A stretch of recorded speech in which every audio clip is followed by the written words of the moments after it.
Fala, torcida vacina! Já se inscreve no canal e ativa o sininho das notificações, para não perder as últimas notícias do Vascão. A goleada por 4-1 sofrida para o Flamengo, com uma atuação pífia no primeiro tempo, escancarou o pior momento do Vasco desde que a 777 Partners assumiu o controle do futebol, em agosto de 2022. Foi a pior derrota da era SAF no clube.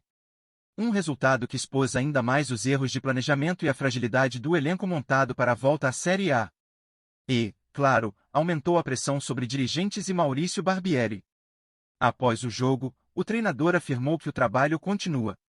As vaias e protestos no Maracanã, com gritos de time sem vergonha e xingamentos desde o primeiro tempo, ecoaram e mostram que a torcida perdeu a paciência com o time, com a comissão técnica e com os dirigentes. A lua de mel inicial com a 777 acabou. A revolta se estendeu para São Januário durante a madrugada. Torcedores tentaram invadir o estádio com morteiros, mas foram impedidos pela polícia.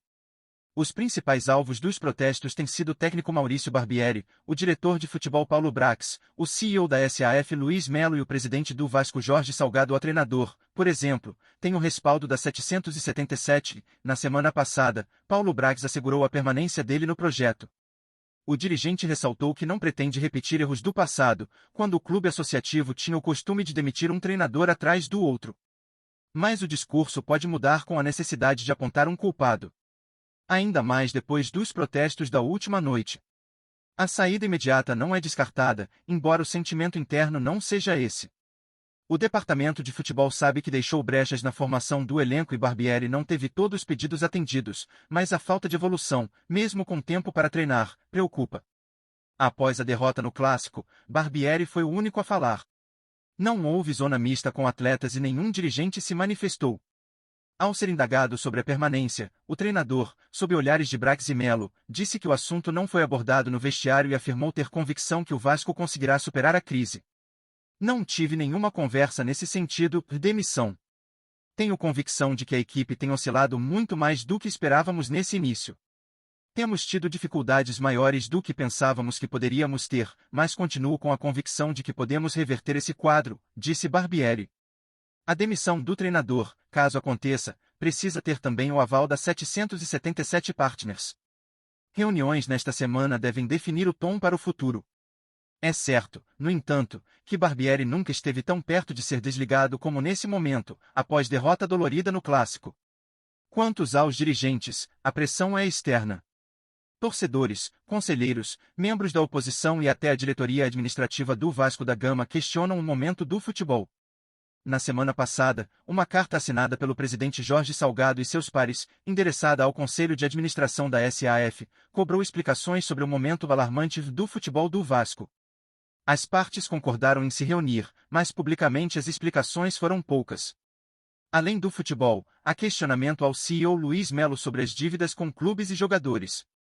O Vasco tem encarado uma série de cobranças de credores e alega fluxo de caixa para o atraso nos pagamentos. Nenhum dirigente de alto escalão do grupo da 777 Partners se manifestou até o momento. Apenas Paulo Brax, diretor de futebol, deu entrevista na semana passada, admitiu equívocos na montagem do elenco, afirmou já ter o diagnóstico e prometeu correções na próxima janela. Muito questionado, Melo não tem dado entrevistas. Há 2 semanas ele conversou informalmente com jornalistas para negar rusgas com Paulo Brax. O homem do futebol foi o único diretor da SAF que não foi escolhido por Melo.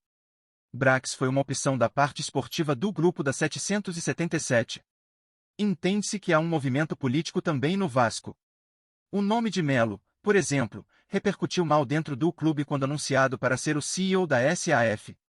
Desde então, uma corrente dentro da associação desaprova o trabalho do executivo. Diante de tantas incertezas após um início de campanha tenebroso no Campeonato Brasileiro, o Vasco aposta na próxima janela de transferências, que ocorre entre 3 de julho e 2 de agosto, para corrigir erros de planejamento e salvar a temporada. Até lá, o time vai precisar reverter a situação com o atual grupo, muito abalado mentalmente com o momento. O capitão Léo, por exemplo, disse que tem tido dificuldade até para dormir por conta da fase. Foi a pior derrota do Vasco desde que o clube foi vendido para 777 Partners. A 4ª derrota seguida de um time que venceu apenas uma das últimas 12 partidas. No Campeonato Brasileiro, o clube só derrotou o Atlético Mineiro na estreia e está na penúltima colocação, há 3 rodadas na zona de rebaixamento. O fato de a maior derrota da era SAF ter ocorrido justamente para o Flamengo é simbólico. No ano passado, em março, durante o processo de venda para 777 Partners, o dono do fundo americano, Josh Vander, garantiu, na véspera de um clássico contra o rival, pela semifinal do Carioca, que seria a última vez que os clubes se enfrentariam com disparidade financeira. Fato que está longe de ser realidade. E para você que gostou, não esqueça de curtir o vídeo e se inscrever no canal para continuar acompanhando todas as notícias do nosso Vascão.